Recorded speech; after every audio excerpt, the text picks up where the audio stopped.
Ba'alawi Al-Hadramah, bagi keluarga Ba'alawi Al-Hadramah di Hadramut.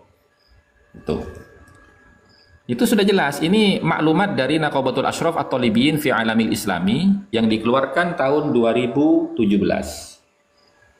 Nah, ini website resmi. Itu loh. Website resmi ini.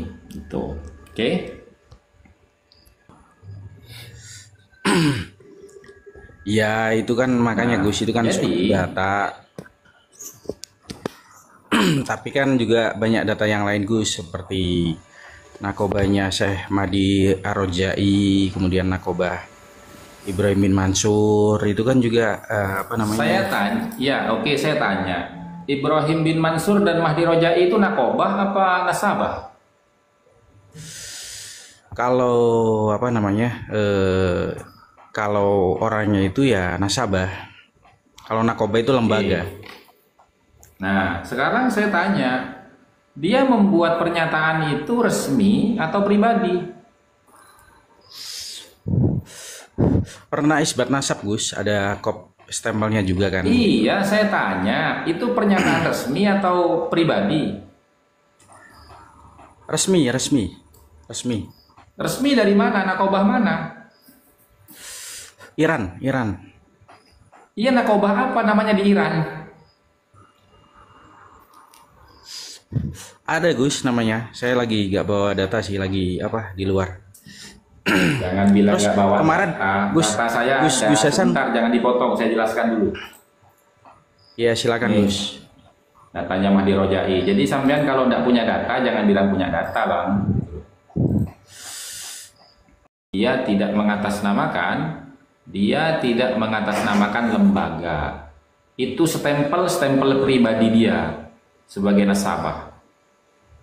Dan kemudian ya di dalam surat pernyataannya itu dia mengatakan u'akkidu anna bani alwi hum sadatu min nasli Ahmad ibn Isa al-Muhajir min khilali ibnihi Abdillah al-ma'rufi bi ismi Ubaidillah. Walaqad ishtaharat sihhatu nasabi sadati bani Ba'alawi min haitsul fiqhi wa ilmil ansab wal haqa'iqit tarikhiyah al-mukhtalifati wa taqariri ulama'in nasabi mundu qurun. Ini pernyataan yang berbohong, Bang. Kenapa dikatakan berbohong? Kalimatnya itu mundu qurun. Mundu qurun itu dari abad Ahmad bin Isa hidup. Kalau memang mereka itu nasabnya sudah sahih sejak hidupnya Ahmad bin Isa yang mereka klaim sebagai pengkol nasabnya, kenapa surat ini baru dikeluarkan? Kan lucu. Ini dikeluarkannya kapan ini? Ini dikeluarkannya ya pada 1445 Hijriah, setahun yang lalu. Sekarang 1446. Itu datanya, Bang. Sementara kalau menggunakan pernyataan dari Mahdi Rajai ini, ya, kenapa mereka menolak kitab Syajarah Mubarakah? Padahal yang mentahkik kitab Syajarah Mubarakah itu adalah Mahdi Rajai. Ini kan standar ganda. Tahkikan Mahdi Rajai dalam kitab Syajarah Mubarakah diragukan dengan alasan Mahdi Rajai itu ulama Syiah, bukan Ahlus Sunnah. Tapi surat keterangan akan keabsahan nasab Ba'alawi yang dikeluarkan oleh Mahdi Rajai kok dia jadikan hujah? Kan sama-sama Syiah di sini. Itu namanya standar ganda. Lagi pula pernyataan seorang nasabah itu tidak bisa dianggap benar apabila menyelisihi catatan-catatan dari ulama ahli nasab dari abad ke abad. Itu yang pertama. Yang kedua, seorang nasabah itu tidak punya hak untuk mengeluarkan pernyataan seperti ini. Kenapa tidak punya hak? Karena yang berhak itu adalah Naqib Al-Ashraf, lembaganya. Di sini dia tidak membawa lembaganya pribadi. Gitu, Bang. Kemarin juga waktu muktamar di Temboro, muktamar Naat kan juga itu Bang, di salah satu pembicaranya kan juga apa namanya Ya, saya jawab langsung lah, saya paham, saya hadir kok. Saya ini pengurus naat. Iya, betul. Itu kan juga suruh apa namanya, menyarankan agar menyatakan nasab Ba'alawi itu sahih seperti itu, Bang. Kata siapa? Kata salah Kata satu siapa pembicaranya, sampean? Bang. Salah satu pembicaranya. Iya, tapi narasinya nggak seperti yang sampean sampaikan itu. Itu dibahas juga loh Gus sama Gus ini. Loh, Zaini nggak hadir bang. Saya yang hadir, saya pengurus naat, saya yang hadir di Temboro. Gimana sampean itu? Zaini itu bukan pengurus naat dan dia tidak ikut hadir ke sana. Saya yang hadir ke sana dan saya pengurus naat.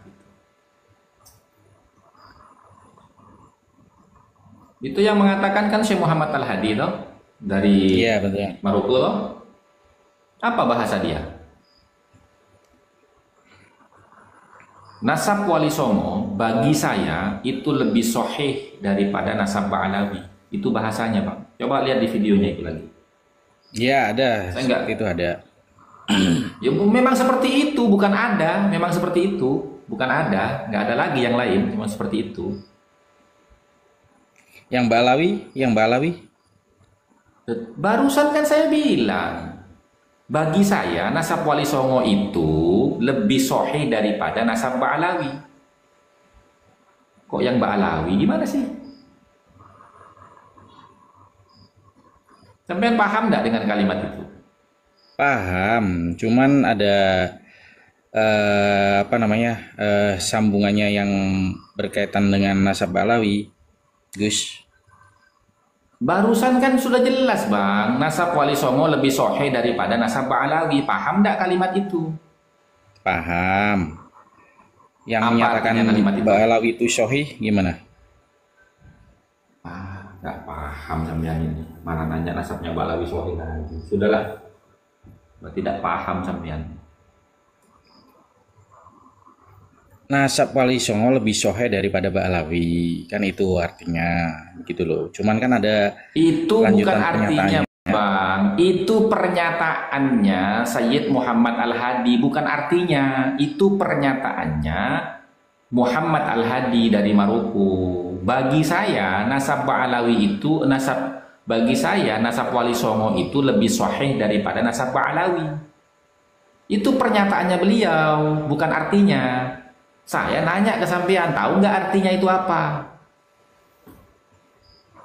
Ya tahu, cuman nggak yang tahu. Apa artinya? Cuman Coba yang kalau tahu. Sebentar dulu, jangan kemana-mana, bahas satu-satu. Apa artinya? silakan. Coba diulangi. Saya nanya sampean, apa artinya itu? Bagi saya nasab Wali Songo lebih sahih dari Ba'alawi, ya kan? Apa artinya? Cuman saya mendengar juga ada pernyataan yang sudah tersebar di video, nasab Ba'alawi juga sahih begitu, bisa Enggak, pertanyaan saya apa? Pertanyaan saya coba. Sampean ini kayak Ba'alawi bang, saya tanya apa, sampean lari kemana gitu. Satu-satu jawab nanti. Coba jawab dulu pertanyaan saya. Ya ini yang membuat polemik nasab nggak berhenti dan nggak ketemu titik poinnya ya begini nih. Tidak memahami pernyataan seorang ulama, tapi bilangnya paham. Tapi ditanya, nggak mau jawab, pahamnya seperti apa gitu. Ya itu masalahnya bang, biar sampean tahu. Kalau tidak ngerti arti daripada pernyataan seorang ulama itu, jangan kita bilang tahu. Karena pertanyaannya panjang itu nanti. Sampean tahu artinya pernyataan itu apa? Kalau sampean menjawab, saya tanya, jawaban sampean itu berdasarkan apa? Itu masih panjang pertanyaannya bang.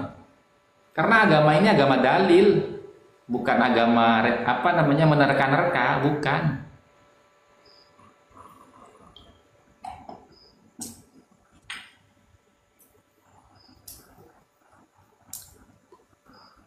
Ya kan? Coba sampean pertanggungjawabkan itu. Bahwasanya sampean tahu Artinya apa? Coba jelasin artinya apa itu. Jangan perspektif pribadi ya, harus berdasarkan ilmiah loh. Karena pernyataan seorang ulama itu beda dengan pernyataan orang di warung kopi. Pernyataan ulama itu pasti memiliki dalil, hujah yang memaknai apa yang dia nyatakan, tidak asal bicara gitu loh. Oh, saya hadir di situ. Saya malah panitianya. Kalau nggak percaya ini sampean, kalau nggak percaya kalau saya panitianya, tak kasih tunjuk ini kartunya nih.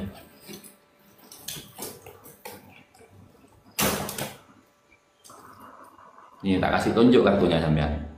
Kok percaya sama Zaini? Zaini nggak ikut hadir.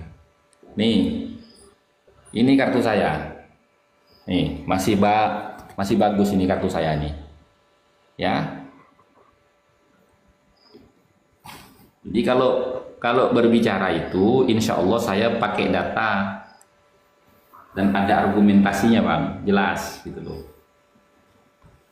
Kan sampean tadi sudah mengakui bahwasanya saya itu tidak mau katanya, tapi saya harus tahu fakta dan datanya gitu loh.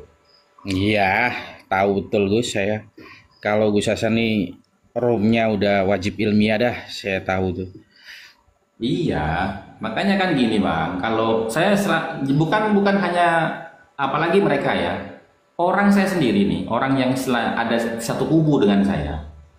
Kalau dia bernarasi tidak sesuai dengan fakta dan data atau tidak punya data apapun, saya nggak akan izinkan dia naik. Iya, tahu. Kalau nggak bawa kitab.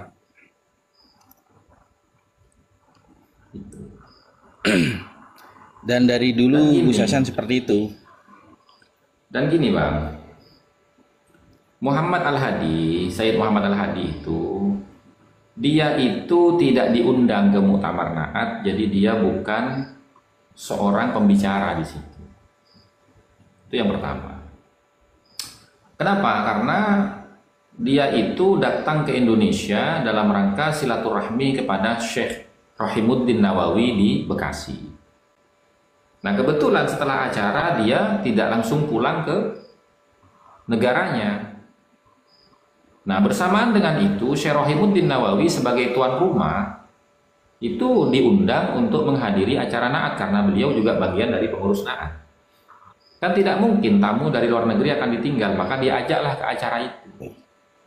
Nah kemudian sebagai pengurus Naat ya toh, karena menghormati ada seorang ulama yang ikut hadir, dikasihlah waktu untuk menyampaikan sepatah dua patah kata.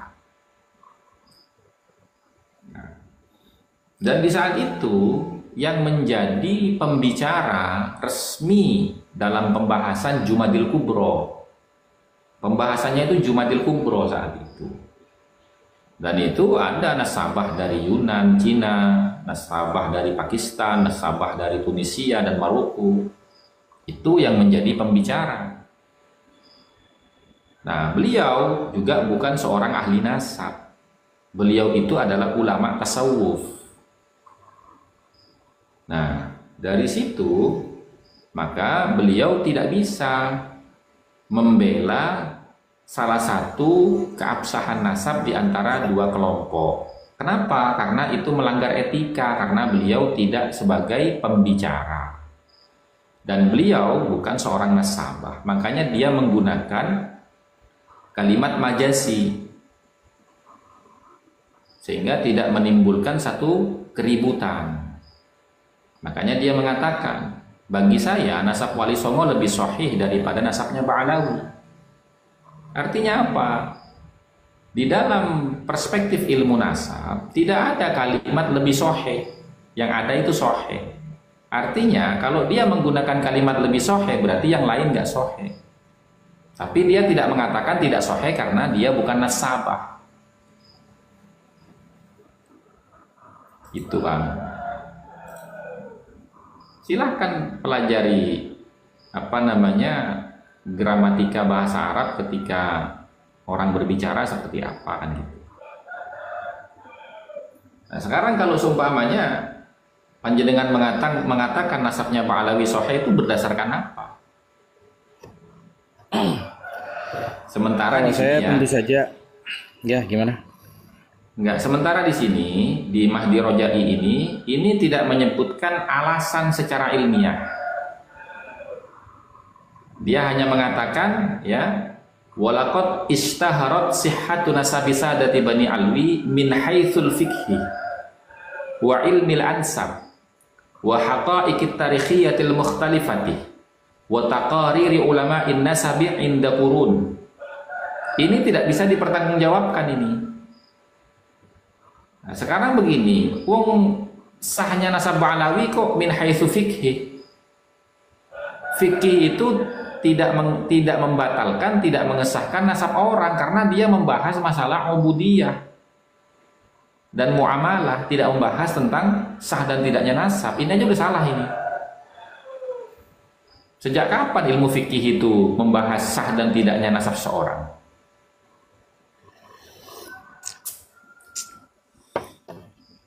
Nah, kemudian ilmu nasab. Ilmu nasab ini dengan kaidah apa? Wong Mbak Alawi itu jelas kok. Secara sanad periwayatan dan matan penulisan terjadi adraj dan cacat di situ. Maka secara disiplin ilmu nasab tidak bisa diisbat nasabnya. Kemudian wa haqa'iqit tarikhiyah al-mukhtalifati. Lah ini kitab tarikh yang mana yang mencatat nasabnya Mbak Alawi? Kan tidak ada. Kemudian wa taqariri ulama'in nasab mundu qurun, dan pernyataan-pernyataan ulama ahli nasab dari zaman ke zaman. Mana pernyataannya? Buktinya kitab Al-Muntaqilatut Talibiyah karya daripada Syekh Ibrahim Ibnu Tabatabai dan kitabnya Fakhruddin Ar-Razi tidak menyebutkan nama Abdullah sebagai putra daripada Ahmad bin Isa. Dan tidak ada satupun ulama ahli nasab yang menyebutkan Ahmad bin Isa itu punya anak bernama Abdullah ataupun Ubaidillah. Ini aja sudah keliru semua ini. Makanya Mahdi Rojai itu ketika pertama mengeluarkan pernyataan ini ditantang oleh Kiai Imad untuk berdebat dengan dia secara terbuka. Mahdi Rojai kan nggak mau. Itu bang. Ya cuman kita harus menghargai beliau seorang nasabah Gus gitu. Karena kan juga dari menghargai itu gimana? Gini bang, saya itu tidak membahas tentang kredibilitas dia di bidang ilmu nasab. Yang saya bahas ini, ya toh, pernyataan dia ini tidak sesuai dengan fakta dan data yang ada. Bukan tidak menghargai. Kalau tidak, saya kan tidak menghina Mahdi Rojai. Saya tidak menghina dia secara pribadi. Saya tidak membahas privasi dia. Saya tidak membahas keluarga dia. Saya membahas pernyataan dia ini loh. Kok larinya ke menghargai itu gimana? Betul Gus, tapi kalau menurut saya pribadi nih Gus, beliau seorang nasabah, pasti beliau itu juga memiliki data-data begitu.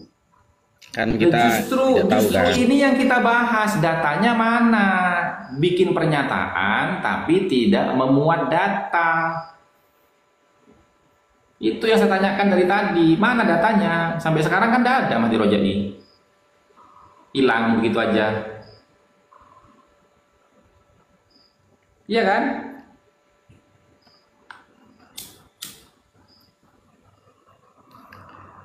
Makanya kan saya karena polemik ini kan udah lama banget ya Gus, masing-masing juga ada yang meyakini, ada yang tidak meyakini. Bagi saya kok silakan pada keyakinan masing-masing ya, karena saya kan seperti pendapatnya Gus Baha, kemudian Gus Kausar. Gus Baha tidak pernah berpendapat bang, jangan bawa Gus Baha. Gus Baha tidak pernah berpendapat nasabnya Pak Alawi Sahih dari mana. Kang Albert, Gus Baha aja sama Wahabi itu gak menyalahkan loh. Gimana? Gus Baha kan yang lain itu pada ke Wahabi gimana-gimana kan tanggapannya. Kalau Gus Baha itu ini loh netral. Enggak, Gus Baha pernah ngomong apa namanya? Apalagi tentang sama Pak Alawi. kesohihan nasab Alawi. Gak ada pernyataan dari Gus Coba Baha. Dari mana sebentar sih? Mbak Wifi, saya pengen tahu tuh videonya Gus Bahak mana? Coba tunjukkan ke saya. Hmm. Coba Gus Baha tunjukkan ke saya. itu menyatakan nasab Iya. Ba'alawi. Iya, coba tunjukkan videonya mana. Kan sampean bicara kan harus ada datanya. Coba tunjukkan videonya Gus Bahak. Pasti saya pakai data Gus, nggak mungkin saya nggak. Cuman saya lagi nggak bawa, gitu loh Gus. Ya kalau nggak Saya bawa lagi jangan ngopi di dibahas, luar. Bang. Iya Ya iya kalau iya. nggak bawa jangan dibahas karena nggak bisa diklarifikasi, Bang. Gitu. Iya, Karena apa? setuju. Karena gini loh, tadi sampean saja ketika menjadikan pernyataan Sayyid Muhammad Al-Hadi saja itu sampean sudah salah itu. Kenapa? Karena sampean tidak bawa datanya. Saya saja nih Bang, mohon maaf ya, saya saja nih ketika saya masuk ke sini dan memulai pembahasan, saya siapkan datanya. Saya siapkan datanya. Kayak tadi saya Ya, tunjukkan tahu. ini kitabnya gitu loh. Dan kalau seumpamanya saya nggak bawa data, saya bilang maaf saya nggak bahas itu karena saya nggak bawa data. Data saya ada di rumah, saya lagi di keluar. Pasti saya bilang begitu gitu loh. Iya, saya Karena posisi apa? lagi Karena di gini luar. Bang, mohon maaf ya, setiap kita menyampaikan argumentasi, pasti lawan bicara kita itu minta ditunjukkan datanya mana. Kan gitu. Iya, apalagi kalau Gus Hasan itu saya udah paham betul udah bertahun-tahun. Karena Wajib gini Bang, ngomong maaf ya, pakai Bang. data. Saya ini agak dekat Bang, agak dekat dengan Kiai Ubaidillah Tamamunji. Beliau itu sepupunya Gus Bahak Bang. Dan 1 tahun yang lalu saya tanya sama beliau sebelum saya menulis buku 13 poin memahami polemik nasab. Kiai mohon maaf, jenengan kan saudaranya Gus Bahak. Ya, bagaimana tanggapannya Gus Bahak tentang polemik nasab? Jawabannya Kiai Ubaidillah Tamamunji ke saya itu ya, itu bisa di cross check. Bahwasanya beliau mengatakan, Gus Bahak bilang, saya tidak mau bahas nasab, biar sampean saja. Saya biar konsen ke dalam ilmu tafsir dan fikih. Itu jawaban Gus Bahak. Saya setuju Gus, memang Gus Baha tidak pernah ikut polemik nasab. Tetapi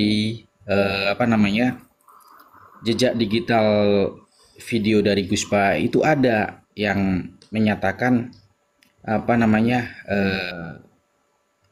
Ba'alawi itu dari duriannya Nabi itu masih ada Gus gitu loh. Jadi Saya klarifikasi ya. ya, Saya klarifikasi ya. ya Apakah itu pernyataan pribadi Gus Bahak atau Gus Bahak itu membacakan kitab silsilahnya Ba'alawi? pribadi Salah besar. pribadi Gus. Itu salah besar sampean. Makanya kalau nggak bawa data jangan dibahas. Salah besar itu. Ya oke pribadi tapi yang saya dapatkan tuh pernyataan pribadi. Nggak ada pernyataan pribadi nggak ada. Kenapa? Karena saya tahu kredibilitasnya Gus Bahak itu dia akan menghormati, ya, menghormati backgroundnya dia dan dia tidak akan melangkahi background orang lain. Dia bukan nasabah Bang. Dia tahu itu, sehingga dia tidak akan mengambil alih tugas seorang nasabah di dalam menjelaskan sebuah nasab. Hati-hati, Anda bisa mencoreng kredibilitasnya Gus Bahak dalam keilmuan loh. Sampai mengatakan Bukan hati-hati, orang memang ada. Kalau saya kan nggak berani ngomong kalau nggak ada datanya. Cuman saya lagi nggak bawa Gus, terus terang nih gitu loh Gus. Saya Di luar. barusan klarifikasi ke jenengan loh.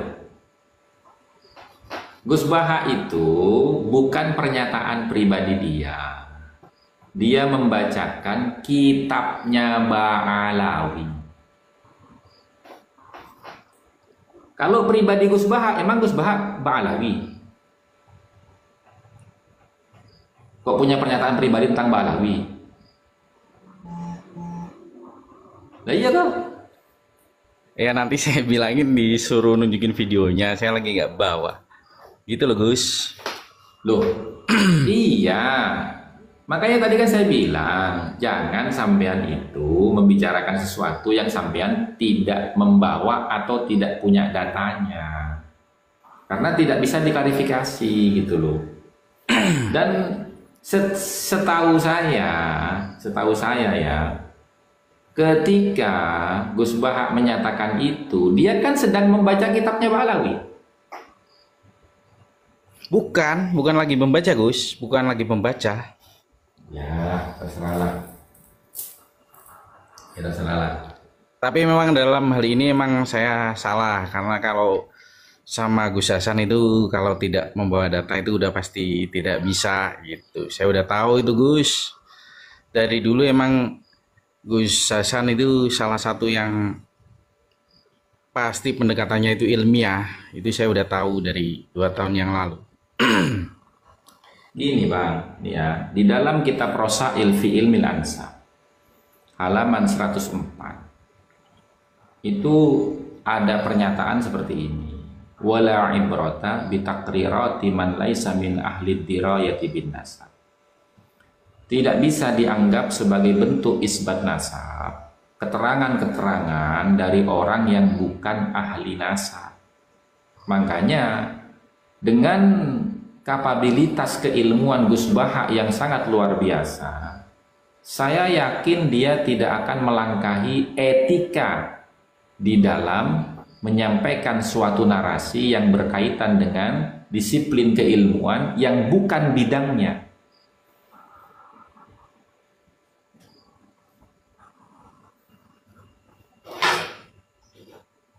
Ya kalau istilahnya inilah apa namanya mengisbat ya. Cuman kalau apa namanya menceritakan tentang Sada Ba'alawi merupakan juriya daripada Rasul itu ada. Makanya ini Bang, coba nih sampean perhatikan ya kalimat sampean. Kalau dia menceritakan nasabnya Sadah Ba'alawi, berarti dia kan sedang menjelaskan ya kan cerita dari kitab yang pernah dia baca. Karena dari mana dia bisa menceritakan itu kalau dia nggak baca kitabnya? Artinya itu bukan pendapat pribadi dia. Karena seorang ulama itu tidak akan punya pendapat pribadi, Bang. Ulama itu ketika menyampaikan narasi dalam kajian ilmiahnya, dia hanya menyampaikan apa yang dia baca dari pernyataan-pernyataan para ulama dari kitab-kitab yang dia baca, Bang. Itu etika. Makanya kan al-isnadu minad din. Kata Imam Ibnu Mubarak, al-isnadu minad din, sanad itu bagian daripada agama. Laulal isnad laqala man syaa ma syaa. Kalau tidak bersanad, maka orang itu akan berbicara semaunya. Dan saya tidak yakin sekelas Gus Bahak itu akan berbicara semaunya tanpa sanad atau referensi yang jelas. Gitu loh Bang. Makanya tadi kan saya bilang, Gus Bahak itu pernyataan pribadi atau dia membacakan isi kitabnya Ba'alawi. Sampean bilang pribadi, lah itu nggak mungkin ulama itu memiliki pendapat pribadi. Saya saja nih Bang ya, saya saja ini mendukung Kiai Imad itu bukan mendukung personalnya Bang, tapi saya mendukung kajiannya Kiai Imad, di mana di dalamnya itu beliau melampirkan berbagai macam referensi yang bisa saya konfirmasi dari kitab-kitabnya. Misalkan, oh Kiai Imad berpendapat demikian, referensinya apa? Oh kitab ini saya lihat, di kitab ini halaman itu, oh ternyata benar ada, saya dukung, karena memang ada referensinya. Kalau dia tidak punya referensi, kita nggak akan dukung dia. Gitu loh Bang.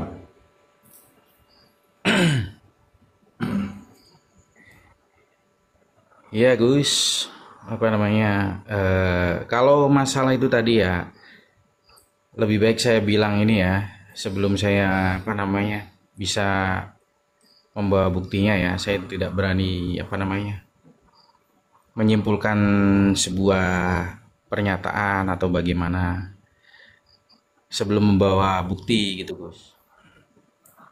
Loh, sampean mau membawa bukti, misalkan videonya itu, andai kata benar Gus Bahak ngomong seperti itu, kan pertanyaannya apakah itu pendapat pribadi Gus Bahak atau Gus Bahak itu menyampaikan isi daripada kitab Ba'alawi tentang nasabnya? Kalau pendapat pribadi nggak mungkin Bang. Kenapa? Karena ulama itu tidak akan pernah menyampaikan pendapat pribadinya. Ulama itu harus menyampaikan sesuatu sesuai dengan sanad keilmuannya, gitu loh Bang. Misalkan nih, saya tanya sama Bang Albert nih, Bang Albert, kalau seumpamanya kita sholat nggak berwudu, boleh nggak ya? Oh, nggak boleh, Gus. Loh kok gitu? Iya, harus berwudu, Gus. Nah, itu Bang Albert kan bukan menyampaikan pendapat pribadi, toh? Itu menyampaikan pendapat mazhab Syafi'i, toh? Ya kan? Iya, benar. Nah, itu maksud saya, Bang. Itu maksud saya, Bang. Makanya kan di dalam kitab Muqaddimat fi Ilmil Ansab ini, Bang, ya. Ini saya jelasin dulu ya, biar jenengan ngerti apa yang saya maksudkan di sini. Nah, ini loh, Bang, ya. Mana ya kitab Muqaddimat? Ini Muqaddimat fi Ilmil Ansab ini ya. Ini, Bang. Wa man qallada aw naqala fala yuhsabu ar-ra'yu awil ilmu lahu bal liman naqala anhu. Artinya wa man qallada, dan barang siapa qallada telah bertaklid au naqala atau mengutip, fala yuhsabu maka jangan diperhitungkan apa ar-ra'yu pendapatnya, awil ilmu atau kapasitas keilmuannya, lahu